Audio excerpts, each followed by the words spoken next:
सर्वात प्रथम सर्वांना आषाढी एकादशीच्या खूप साऱ्या शुभेच्छा। वरुड गावातील सुप्रसिद्ध असे विठ्ठल रखुमाईचे मंदिर।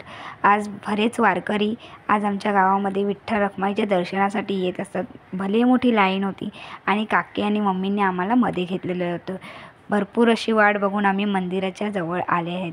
जर तुम्ही घरी बसले असतील तर VP स्टार लाईव्ह तुम्ही घरबसल्या दर्शन घेऊ शकतात।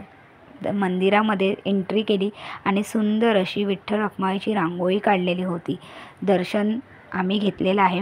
खूप मस्त असं दर्शन विठ्ठल रखुमाईचं झालेलं आहे आणि बाहेर येताना खूप सुंदर असं डेकोरेशन केलेलं होतं। नंतर आम्ही प्रसादसाठी लाईन लावलेली आणि फायनली प्रसाद आम्ही घेतलेले।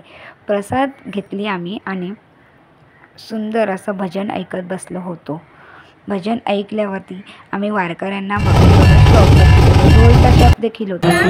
विठ्ठल विठ्ठल आणि काहींनी फुगडी वगैरे खेळत होते आणि सर्व दृश्य बघत मला तर असं वाटत होतं मी जसं काही पंढरपूरलाच आली आहे। चला आता विठ्ठल विठ्ठल